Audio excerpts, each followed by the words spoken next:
నమస్తే welcome to ABC news ముందుగా headlines చూద్దాం మల్లం సాంఘిక బహిష్కరణపై పవన్ కళ్యాణ్ స్పందించాలి చంద్రన్న బీమా పథకం పల్లపు సురేష్ కుటుంబానికి వర్తింపు చేయాలి ఏఐటీయూసీ జిల్లా ప్రధాన కార్యదర్శి తోకల ప్రసాద్ డిమాండ్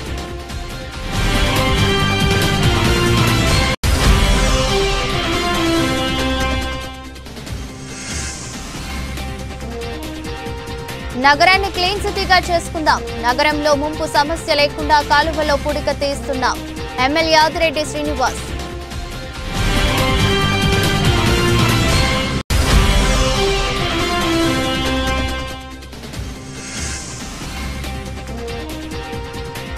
అన్న క్యాంటీన్లో పేదలకు అన్నదానం నిర్వహించిన జ్యోతుల నవీన్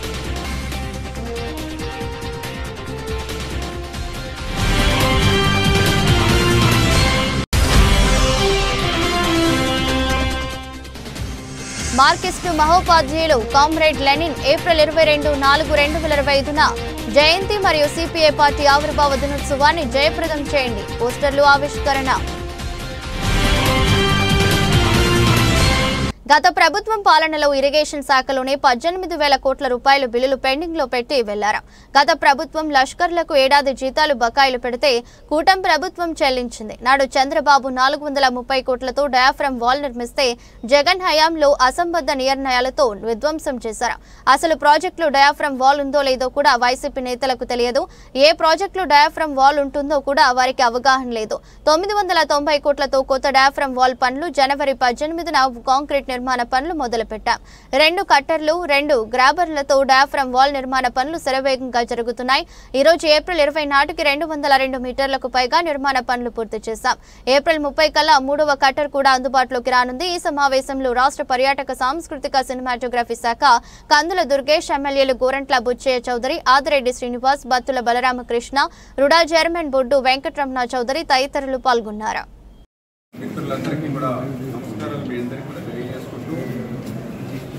ఈరోజు మీ అందరికీ తెలుసు ఆంధ్రప్రదేశ్ రాష్ట్రంలో 14-19లో రాష్ట్ర విభజన వల్ల జరిగినటువంటి నష్టం కంటే 19-24లో జగన్ పాలన వల్లే ఈ రాష్ట్రానికి ఎక్కువ నష్టం జరిగినటువంటి పరిస్థితి 14-19లో చంద్రబాబు నాయుడు గారి సారథ్యంలో నిర్మాణం వైపు ఆంధ్రప్రదేశ్ రాష్ట్రం అడుగులేస్తే 19-24 మరి జగన్మోహన్ రెడ్డి పాలనలో విధ్వంసం వైపు అడుగులు వేసినటువంటి పరిస్థితి అందులో భాగంగా మా ఇరిగేషన్ శాఖకు సంబంధించి 18,000 కోట్ల బిల్లులు బకాయిలు వారసత్వంగా జగన్మోహన్ రెడ్డి మాకు ఇచ్చినటువంటి పరిస్థితి ఒక ఖాళీ కుండనిచ్చిన కనీసం దాన్ని మళ్ళీ చంద్రబాబు నాయుడు గారి పరిపాలన దర్శకతోటో పవన్ కళ్యాణ్ గారి అండతోటో నరేంద్ర మోడీ గారి ఆశీస్సులతోటో కుండను నింపుకోగలుగుతాం కానీ చిల్లు కుండను మనకు అప్పచెప్పండి అందులో నీళ్లు పోస్తే చిల్లు కుండలో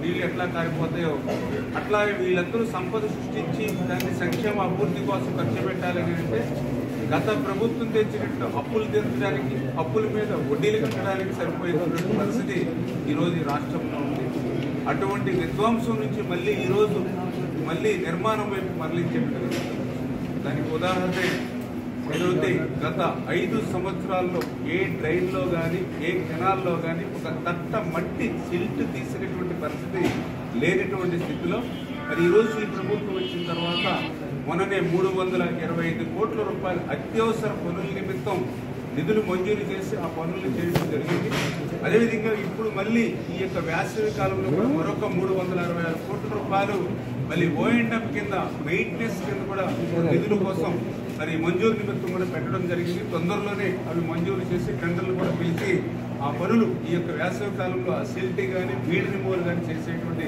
పరిస్థితిగా ముందుకెళ్తూ ఉన్నాం అదేవిధంగా ఏదైతే గత 5 సంవత్సరాల పాలనలో ఎక్కడ లాక్స్ కానీ షట్టర్స్ కానీ డోర్స్ కానీ రోప్స్ కానీ మరామతుల మాట నుంచి కనీసం గ్రీజు పెట్టి మెయింటెనెన్స్ చేయలేటువంటి స్థితి కూడా చూసాం అందుకే ఒక గుండ్లగమ్మ గేట్లు కొట్టుకుపోయినా అదేవిధంగా మరి ఒక అన్నమయ్య ప్రాజెక్టు కొట్టుకుపోయినా కూడా ఆ రోజు తాడేపల్లి రాజప్రసాద్ వదిలి కాలు బయట పెట్టినటువంటి స్థితి గత ప్రభుత్వంలో మనం చూసాం కానీ ఈరోజు మళ్ళీ వాటి రిపేర్లు కానీ మెయింటెనెన్స్ నిమిత్తం కానీ ఈ ప్రభుత్వం ఒక్కొక్క అడుగులు వేస్తున్నటువంటి పరిస్థితి అదేవిధంగా మీరు చూసారు ఏదైతే కాలువలకు సంబంధించి లస్కర్లు అనేది అత్యంత కీలకం. గత ప్రభుత్వం లస్కర్లకు కూడా జీతాలు బకాయి పెడితే మళ్ళీ ఈ ప్రభుత్వం వచ్చి మొన్న సంవత్సరం కాలం వాళ్ళ బకాయిలంతా కూడా ఒకేసారి లస్కర్ల అకౌంట్లో పడేటువంటి విధంగా జీతభత్యాలు కూడా ఆ పాత బకాయిలు కూడా చెల్లించినటువంటి పరిస్థితి కూడా మీరందరూ కూడా చూసినటువంటి స్థితి. అదేవిధంగా ఏదైతే మన పోలవరం ప్రాజెక్టు ఆ రోజు 14-19లో 72% పోలవరం ప్రాజెక్టు పూర్తవుతాయి. మరి 19-24లో 2% పూర్తయినట్టు చూపించారు అంకెల్లో. కానీ 20 సంవత్సరాలు వెనక్కిపోయినట్లుగా 30-40% పోలవరం ప్రాజెక్టు విధ్వంసానికి గురై వెనక్కిపోయినటువంటి పరిస్థితి దుస్థితి మరి మీరందరూ కూడా చూసినటువంటి స్థితి. ఆ రోజు చంద్రబాబు నాయుడు గారు 18 నెలలు కష్టపడి ఆ రోజు డయాఫ్రమ్ వాల్ నిర్మాణాన్ని మరి 440 కోట్ల రూపాయలతో పూర్తి చేస్తే మరి 2020 ఆగస్టుకు వచ్చినటువంటి వరదలకి ఆ డయాఫ్రమ్ వాల్ ఆ జగన్మోహన్ రెడ్డి యొక్క విధ్వంసానికి ధ్వంసం అయిపోయినటువంటి పరిస్థితి కూడా మీరందరూ కూడా చూశారు. మరి ఎంత అన్యాయం అని అంటే డయాఫ్రమ్ వాల్ 2020 ఆగస్టు వరదలకి నష్టపోయిందని ఐఐటి హైదరాబాద్ వాళ్ళు చెప్పినటువంటి స్థితిలో మరి ఈయన అసెంబ్లీలో, ఎందుకంటే నేను కూడా ఎమ్మెల్యేగా ఉన్నా, ఆ రోజు 2021 జూన్ అన్నాడు మొదటిసారి, మళ్ళీ 2021 డిసెంబర్ అన్నాడు రెండోసారి, మళ్ళీ తర్వాత 2022 జూన్ అన్నాడు. నిండు శాసనసభలో అసలు డయాఫ్రమ్ వాల్ ఉందో లేదో కూడా తెలియకుండా ముఖ్యమంత్రి మాట్లాడారు అంటే మరి వాళ్ళకు ఉన్నటువంటి పరిజ్ఞానం. అంటే వాళ్ళ నీటిపారుదల శాఖ మంత్రి కూడా ఆ రోజు చెప్పాడు, డయాఫ్రమ్ వాల్ అనేది ప్రతి ప్రాజెక్టుకు ఉంటుంది, బక్రానంగల్కు ఉంటుంది, హిరాకుడ్కు ఉంటుంది, శ్రీశైలంకు ఉంటుంది, నాగార్జున సాగర్కు ఉంటుంది. అంటే ఆ రోజు ఉన్నటువంటి ఇరిగేషన్ శాఖ మంత్రులకి డయాఫ్రమ్ వాల్ అనేది ఏ ప్రాజెక్టుకు ఉంటుందో కూడా తెలియనటువంటి ఇరిగేషన్ మంత్రులు ఆ రోజు ఉన్నారు. మరి ఈ యొక్క డయాఫ్రమ్ వాల్ కొట్టుకుపోయిన తర్వాత కూడా ప్రాజెక్టును పూర్తి చేస్తామని తేదీలు ఇచ్చినటువంటి ముఖ్యమంత్రిగా ఆ రోజు ఉన్నటువంటి పాలన దుస్థితి ఏంటనేది అవే ఒక ఉదాహరణలు అని చెప్పి తెలియజేసుకుంటూ ఈ రోజు చంద్రబాబు నాయుడు గారు మళ్ళీ ఈ రోజు పోలవరంకి అత్యంత ప్రాధాన్యతనిస్తూ ఆయన ప్రమాణ స్వీకారం చేసినటువంటి మొదటి 5 రోజుల్లోనే పోలవరాన్ని ఆయన విజిట్ చేశారని అంటే మరి ఆయన ఇచ్చినటువంటి ప్రాధాన్యత మనకు అందరికీ అర్థమవుతుంది.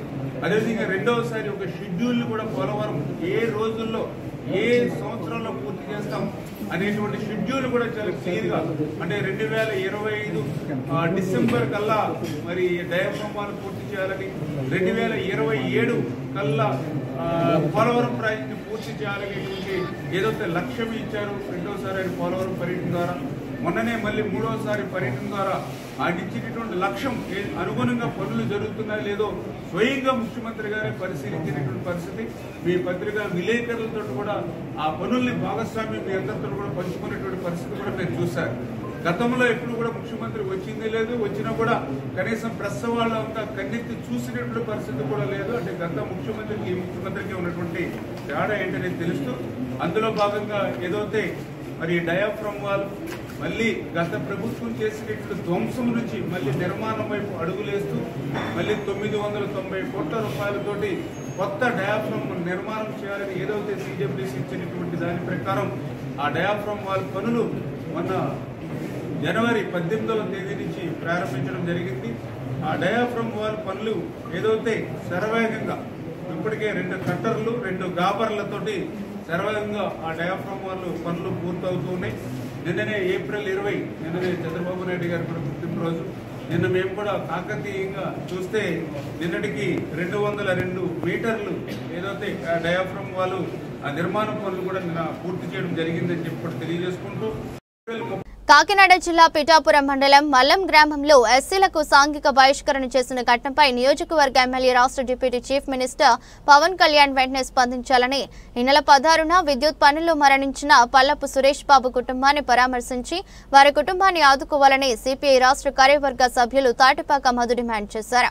సోమవారం ఉదయం 7 గంటల నుండి 9 గంటల వరకు సిపిఐ, ఏఐటీయూసీ, దళిత హక్కుల సమితి, ఆంధ్రప్రదేశ్ వ్యవసాయ కార్మిక సంఘం, మహిళా సమైక్య తదితర ప్రజా సంఘాల ఆధ్వర్యంలో మల్లం గ్రామంలో పర్యటించి జరిగిన సంఘటన తెలుసుకుని బాధి కుటుంబాన్ని పరామర్శించారు. అక్కడ 2 రోజుల పాటు జరుగుతున్న విషయాలను అడిగి తెలుసుకున్నారు.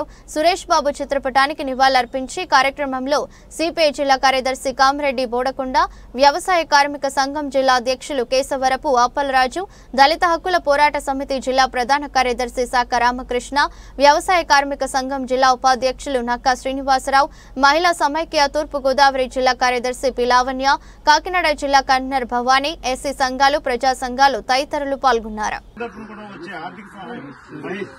సురేష్ కి రావాల్సిన ఆర్థిక సహాయం ప్రభుత్వం తరఫున అందించాలనేది కార్మిక సంఘాలుగా మేము కోరుతా ఉన్నాం. మంచి పని చేశాం. సరే, ఇప్పుడు కుర్రోడ్ పేరు ఏం పేరు? అల్లపు సురేష్. అక్కడ ఫ్లెక్స్ ఉంది అర్థం ఏంటి? ఏం జరిగింది అసలు? ఏం జరిగింది?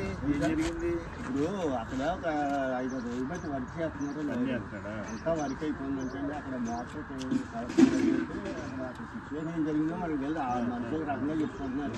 మీటే తీసుకుని ఎక్కడ అంటున్నారు, దానికి అది వచ్చింది కరెంట్ అంటున్నారు. మరి మనకు తెలియదు. కరెంట్ కలెక్షన్ ఇచ్చి టైంలో షార్ట్ కొట్టి పడిపోతే అసలు తీసుకెళ్ళండి. తీసుకెళ్తే అక్కడ అడగా ఉంది.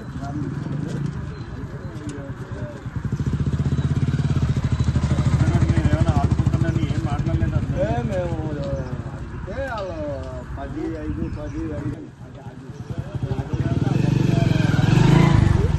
అయితే వాళ్ళు ప్రతి దానికి మన దగ్గర ఎలాగో చేస్తున్నారు. ఇంకా వాళ్ళ దగ్గర మన దగ్గర జాగ్రత్తకూడదు, వాళ్ళపై మనకి సంబంధం ఉండకూడదు అన్నట్టే చేస్తున్నారు. కొట్టుకానికి వెళ్తే కొట్టుకొని ఏమైనా ఆధారం ఉందండి? అక్కడ పని చేసినట్టుగా ఏమైనా ఆధారం ఉందా మనకి? దానికి వెళ్తారండి. రండి సార్, రండి పని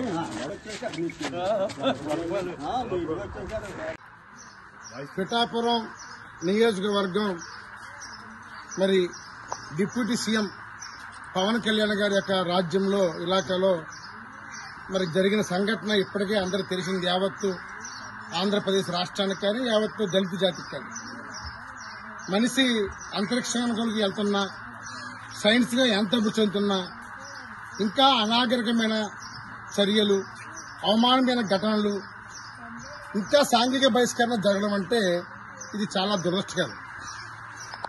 ఇంత అసలు మనుషులను మనం మర్చిపోతున్నాం. 16వ తేదీ ఒక సంఘటన జరిగింది. దురదృష్టవత్తు పల్లపు సురేష్ బాబు చనిపోయాడు ఎలక్ట్రికల్ వైర్తో. దానికోసం ఈ ఊరు పెద్దలు అందరూ కలిపి మాట్లాడుకుని ఏం చెప్పారంటే ఎంతో కొంత సాయం చేయమంటే 2,70,000 రూపాయలు సాయం చేశారు. అది 18 తారీఖు అంతా అయిపోయింది. తెల్లారితే 19వ తేదీ చాలా దారుణమైన ఘటన. అందరూ పాపం లేచి టీ షాపులకు వెళ్లారు. చంటిబిడ్డలకి పాలు ఇవ్వడం కోసం కొంతమంది తల్లులు షాపులకు వెళ్లారు. టీ వెళితే మీకు మేము టీ ఇవ్వం అని అగ్రవర్ణాలు టీ ఇవ్వలేదు. దాంతో పాటుగా పాలు ఇమ్మంటే, చంటిబిడ్డండి పాలు ఇమ్మంటే పాలు కూడా ఇవ్వం, మీరు ఏం చేస్తారో చేసుకోండి, మేము ఎక్కడికి చేయగలమని. కిరాణా సారి పెట్టిందంటే కిరాణా షాప్కి వెళ్తే చింతపండులో పురుగులు ఉంటాయి, మరలా మేము అది మీకు ఏది ఇవ్వన్నారు. చివరికి ఎంత దారుణం అంటే ఇతర ప్రాంతాల నుంచి చేపలు అమ్ముకోవడానికి వచ్చిన వారి మీద కూడా మీరు ఈ ఊర్లో ఈ దళిత పేటకు చేపలు అమ్మొద్దు, అసలు కొత్తిమీర కరివేపు ఎవరు తిరక్కండి అని పంపించేశారంటే మనం మానవ సమాజంలో ఉన్నామా? మనం మనుషులమేనా? మనం మనుషులమా పశువులమా? మానవత్వం లేదా? చిన్నపిల్లలకి పాలు ఇవ్వకపోయి, తినే ఆహారం ఇవ్వకపోతే ఎలా బతకాలి? దీని మీద మరి పెద్ద ఎత్తున స్టేషన్కి దళిత యువకులు అందరూ కూడా స్టేషన్కి వెళ్లారు. నిన్న ఆర్డీఓ గారు అందరూ పీడీ గారు అందరూ వచ్చారు, మంచిది. కానీ ఒకటే కోరుతున్నాను, deputy chief minister Pawan Kalyan గారు నోరు ఇప్పాలి, తమరు స్పందించాలి. ప్రశ్నించే తత్వం మీది. మీరు స్పందిస్తేనే ఈ నియోజకవర్గంలో అందరూ మాట్లాడతారు. మీరు ముందు కదలాలి. ఈ కుటుంబాన్ని పరామర్శించాలి. అంతేకాకుండా 2 బిడ్డలతో ఇల్లంతా ఇల్లు లేదు, ఏమి లేదు, నీడ లేదు. వీళ్ళ కుటుంబాన్ని ఆదుకోవాలి. ముఖ్యమంత్రి రిలీఫ్ ఫండ్ నుంచి డబ్బులు ఇవ్వాలి. ఇతను ఎలక్ట్రిషియన్ కాబట్టి మీరు భవన నిర్మాణ సంక్షేమ బోర్డు లేదా చంద్రన్న బీమా ద్వారా 5 లక్షల రూపాయలు రుణం ఇవ్వాలి, కుటుంబాన్ని ఆదుకోవాలి. రెండో పాటుగా మీరు ఒక వాయిస్ ఇవ్వాలి, ఎందుకంటే మీ మీద ఒక నమ్మకం ఉంది కాబట్టి. ఏం వాయిస్ ఇవ్వాలంటే ఇలాంటి సాంఘిక బహిష్కరణ భవిష్యత్తులో చేయకూడదు, ఇది మానవ జాతికే దుష్ఫలితాలు ఇస్తుంది, ఇది తప్పుడు చర్య అనే విధంగా ప్రచారం చేయాలని మేము కోరుతున్నాం. అందుకనే ఈరోజు కమ్యూనిస్ట్ పార్టీ దళిత ఉద్యమ నేత లాజరబాబు గారు, దళిత హక్కుల పోరాట సమితి, ఏఐటీసీ, మహిళా సమైక్య, రైతు సంఘం, వ్యవసాయ సంఘం అన్ని ప్రజా సంఘాలకు సంఘీభావం ఇచ్చాం. అందుకనే ఇప్పటికైనా సరే ఈ ఘటనని మర్చిపోయి దీన్ని ఇంకొకసారి ఇలాంటి ఘటనలు జరగకుండా జరిగితే ఎస్సీ ఎస్టీ చర్యలు తీసుకుని ఆ కుటుంబాలను ఆదుకోవాలని కోరుతున్నాం. గోదావరి పుష్కరాల నాటికి రాజమండ్రి నగరాన్ని ప్లాస్టిక్ రహిత నగరంగా తీర్చిదిద్దుతామని రాజమండ్రి సిటీ ఎమ్మెల్యే యాదిరెడ్డి శ్రీనివాస్ చెప్పారు. తిలక్ రోడ్లోని తన కార్యాలయంలో సోమవారం ఏర్పాటు చేసిన మీడియా సమావేశంలో ఆయన మాట్లాడుతూ ప్లాస్టిక్ వల్ల పర్యావరణానికి, ప్రజల ఆరోగ్యానికి ఎంతో నష్టం జరుగుతుందని, అందుకే ఒకసారి వాడి పడేసే ప్లాస్టిక్ వినియోగాన్ని రాజమండ్రి నగరంలో పూర్తిగా నిషేధించాలని కోరారు. ప్రజల సహకారంతోనే ఏదైనా సాధ్యమని, అందుకే అధికారులు, ప్రజలు, ప్రజాప్రతినిధులు సమిష్టిగా కృషి చేయాలని పిలుపునిచ్చారు. అలాగే రాజమండ్రి నగరాన్ని క్లీన్ సిటీగా చేసుకుందామని ఎమ్మెల్యే యాదిరెడ్డి శ్రీనివాస్ కోరారు. ఇటీవల దైవ దర్శనానికి ఉజ్జయిని వెళ్లాలని, ఆ సందర్భంగా ఇండోర్ వెళ్లగా అక్కడ ఇండోర్ 7 సార్లు క్లీనెస్ట్ సిటీ అవార్డు పొందినట్లు ప్రకటనలు చూసి ఆశ్చర్యం కలిగిందని చెప్పారు. ఇది ఎలా సాధ్యమైందని స్థానిక ఎంపీని కలిసి అడగ్గా ప్రజలను చైతన్యపరిచి వారి భాగస్వామ్యంతో ఇది సాధించినట్లు చెప్పారని, 8వ సారి కూడా తమకే ఆ క్లీన్ సిటీ అవార్డు వస్తుందని ఆ ఎంపీ ఎంతో నమ్మకంతో చెప్పారని, అందుకే ఇండోర్ మాదిరి రాజమండ్రి సిటీని కూడా క్లీన్ సిటీగా చేసుకుందామని ఎమ్మెల్యే యాదిరెడ్డి వాసు ప్రజల సహకారం కోరారు. అందరూ చేయి కలిపితే ఇది సాధ్యమవుతుందని ఆయన తెలిపారు. రానున్న వర్షాకాలం దృష్ట్యా రాజమండ్రి నగరంలో ముప్పు సమస్య నివారణకు 2 నెలల ముందు నుంచే కాలువలో పూడిక తీసే పనులు ముమ్మరంగా చేపట్టామని ఆయన తెలిపారు. మీడియా సమావేశంలో టీడీపీ నాయకులు వరై శ్రీనివాసరావు, నక్క చిటిబాబు, నల్లం శ్రీను, మిస్కా జోగినాయుడు, బొర్రా చిన్ని, నేమాలి శ్రీను, లచ్చిరెడ్డి, వాసు తదితరులు పాల్గొన్నారు. డీసిల్టింగ్ పైన శ్రద్ధ వహిస్తా ఉన్నాం. ఓ పక్కన టెండర్ ఫీల్డ్ డ్రైన్స్ని అన్నిటిని కూడా డీసిల్టింగ్ చేసే కార్యక్రమం, అన్నిటిని తీయడం వల్ల వాటర్ ఫ్లో అన్నది సుత్త అంతా కూడా క్లియర్ చేయగలుగుతాం కారణం అవుతుంది. సో దాని మీద అవగాహనప్పుడు లోటుపాట్లు తెలిసినాయి. కొన్ని సంవత్సరాలు 11 పెట్టి లోపల కూర్చోపెట్టారు. ఆ పెట్టిన యాక్చువల్గా అయితే అక్కడ డ్రైన్ అయితే మొన్న ఉండవల్లి అరుణ్ కుమార్ గారు చేసి అక్కడ డ్రైన్ ఇటు రివర్స్లో రావట్లేదు, కొద్దిగా అది చూడండి, నాదే ఆ ప్రాపర్టీ, ఆ డ్రైన్ వర్క్ చూడండి. నేను చూస్తాను, తప్పకుండా చూస్తాను.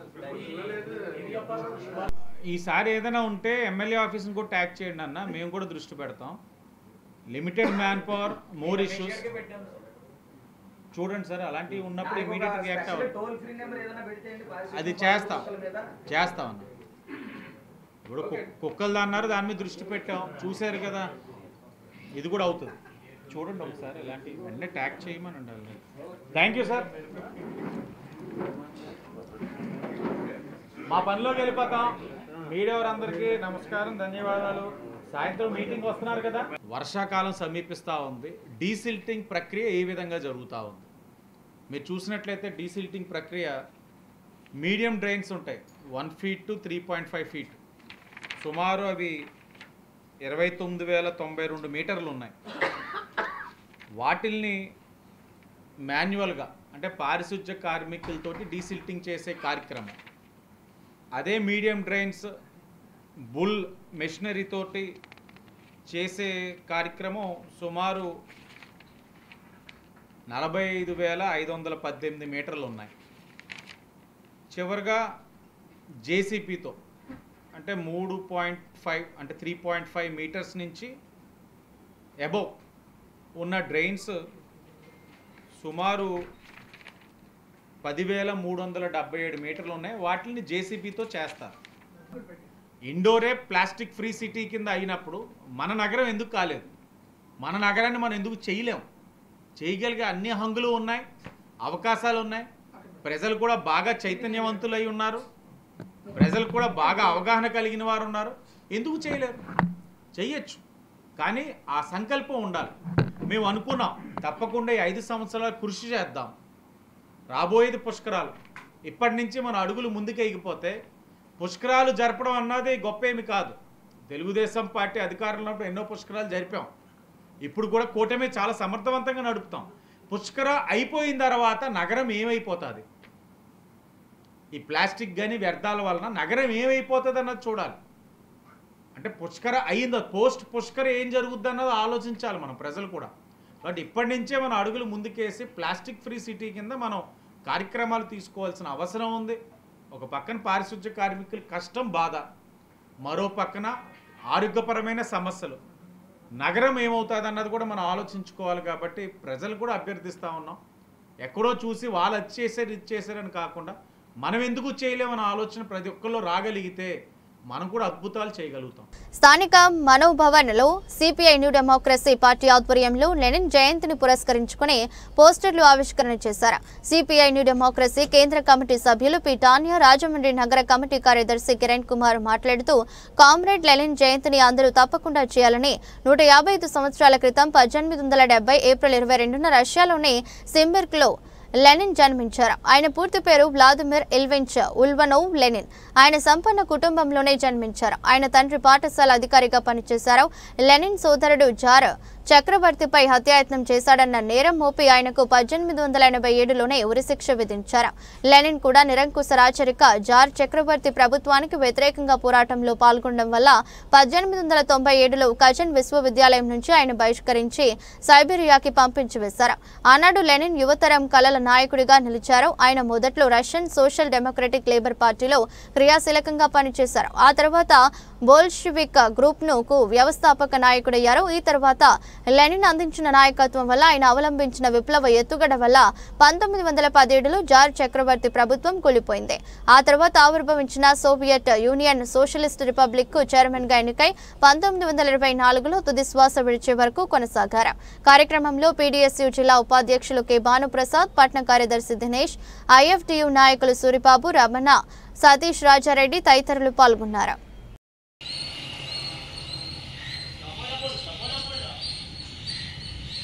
ప్రపంచ కార్మిక వర్గ మహోపాధ్యాయులు కామ్రేడ్ విఏ లెనిన్ గారి పుట్టినరోజు. అలాగే ఆయన భారతదేశ విప్లవానికి స్ఫూర్తిదాయకమైనటువంటి ఇది కల్పించారు.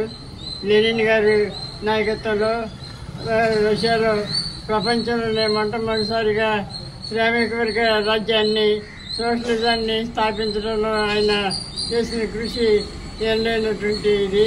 ఆ స్ఫూర్తితోనే ఈరోజు గత 56 సంవత్సరాలుగా ఈ దేశం ఇక్కడ కూడా సిపిఎం న్యూ డెమోక్రసీ పార్టీ ఆవిర్భవించి నూతన ప్రజాస్వామ్య విప్లవ సాధన కోసం, వ్యవసాయ విప్లవం విజయవంతం చేయడం కోసం దున్నేవాడికి భూమి కావాలని చెప్పి కార్మిక వర్గ నాయకత్వంలో దీర్ఘకాల ప్రజాధ్యాపన ఆధ్వర్యంలో ఈ పోరాటాన్ని నిర్వహిస్తూ ఉన్నాం. దీన్ని దృష్టిలో పెట్టుకొని ఈరోజు ఈ పోస్టర్ ఆవిష్కరణ చేస్తున్నాం. రేపు లెనిన్ గారి జయంతిని CPM new democracy office Mao భవన్లో రాజమండ్రి నగర కమిటీ ఆధ్వర్యంలో జరగబోతోంది. భవన యజమానులకు ఇంటి ప్లాన్ జాప్యం లేకుండా జారీ చేసేందుకు ప్రభుత్వం తమకు ప్లాన్ జారీ చేసే అవకాశం ఇచ్చిందని, అయితే సెల్ఫ్ సర్టిఫికేషన్ స్కీమ్ తో ఉన్న తమకు ఇంటి ప్లాన్ జారీ చేయడం వరకే బాధ్యత అప్పగించాలని, భవన యజమాని నిర్మాణాలు అతిక్రమిస్తే తమను బాధ్యులను చేయవద్దని రాజమహేంద్రవరం ఎల్టీపీ అసోసియేషన్ అధ్యక్షుడు ఎంఎన్వీఎస్ఎస్ మూర్తి విజ్ఞప్తి చేశారు. రాజమండ్రి ప్రెస్ క్లబ్ లో సోమవారం ఆయన మీడియాతో మాట్లాడుతూ గతంలో టౌన్ ప్లానింగ్ అధికారులు ప్లాన్ జారీ చేసేవారని, రాష్ట్ర ప్రభుత్వం చేపట్టిన సంస్కరణల్లో భాగంగా తమ అసోసియేషన్ కు కూడా ప్లాన్ జారీ చేసే అవకాశం కల్పించిందని చెప్పారు. తమ అసోసియేషన్ లో లైసెన్స్డ్ సర్వేయర్లు, ఆర్కిటెక్టులు, ఇంజనీర్లు ఉన్నారని, ప్రభుత్వం ఇచ్చిన అవకాశానికి తమకు సంతోషం కలిగించిందని, అయితే భవన నిర్మాణం పూర్తయ్యే వరకు తాము ఇన్స్పెక్షన్ చేయలేమని చెప్పారు. తమకు అంతా నెట్వర్క్ ఉందని, ఈ బాధ్యత నగరపాలక సంస్థకు అప్పగించాలని ఆయన కోరారు. భవనం సక్రమంగా నిర్మిస్తున్నారా లేదా అనే న్యాయ పరిజ్ఞానం తమకు ఉండదని మూర్తి చెప్పారు.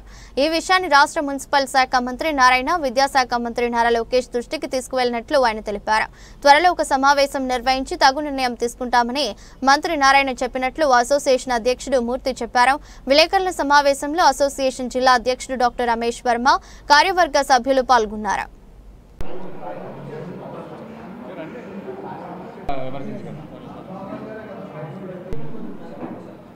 సార్ మొదలెడదాం సార్. రాజమహేంద్రవరం ఎల్టీపీ అసోసియేషన్ అండి మాది.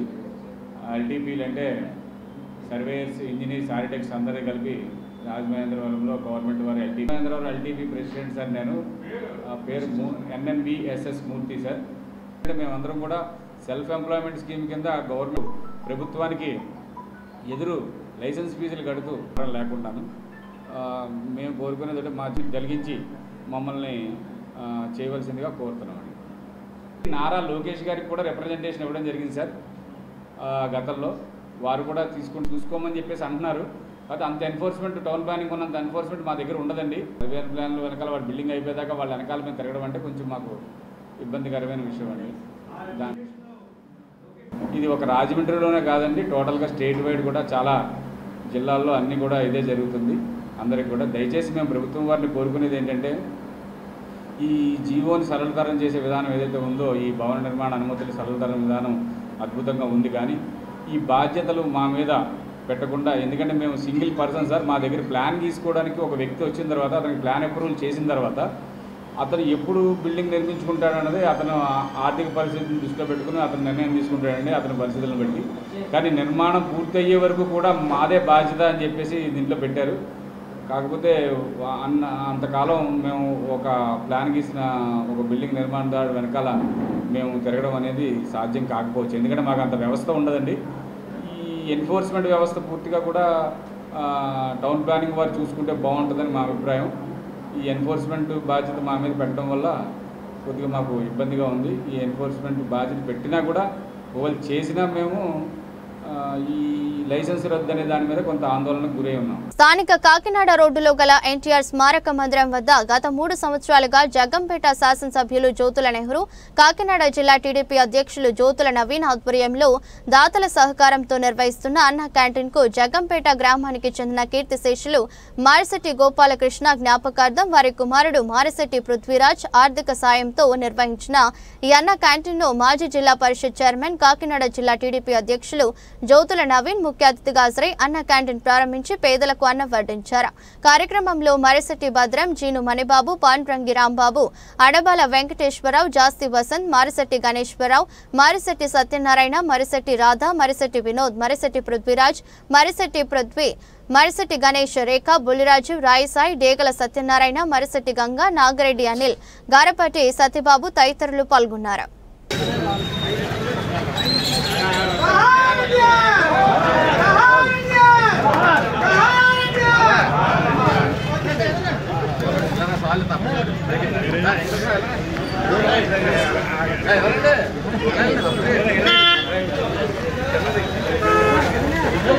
అన్న కంటి చెప్పరా నువ్వు? అన్న కంటి చెప్పు రమేష్. అన్న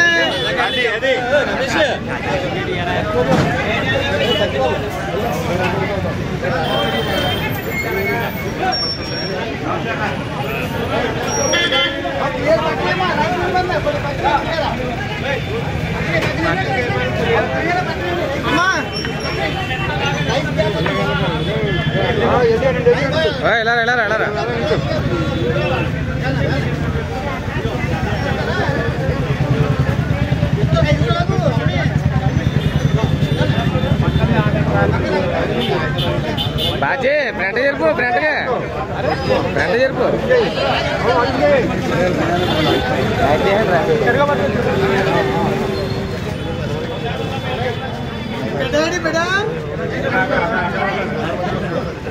అన్న కానీ చెప్పోయా వీడియో తీరే అప్పదాలేడేది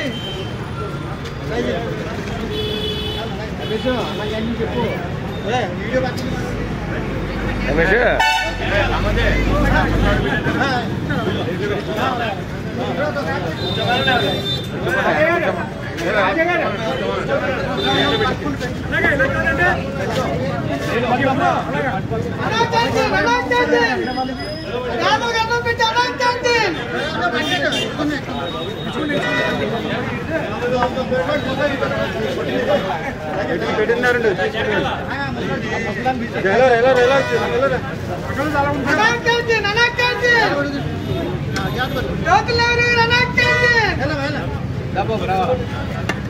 వార్తలు ముగించే ముందు మరోసారి హెడ్లైన్స్. మల్లం సాంఘిక బహిష్కరణపై పవన్ కళ్యాణ్ స్పందించాలి. చంద్రన్న బీమా పథకం పల్లపు సురేష్ కుటుంబానికి వర్తింపు చేయాలి. ఏఐటీయూసీ జిల్లా ప్రధాన కార్యదర్శి తోకల ప్రసాద్ డిమాండ్.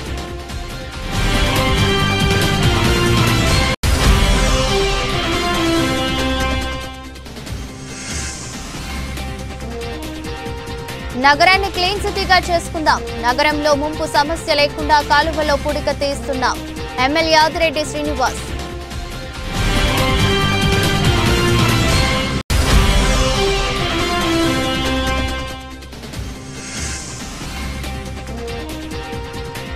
అన్న క్యాంటీన్లో పేదలకు అన్నదానం నిర్వహించిన జ్యోతుల నవీన్.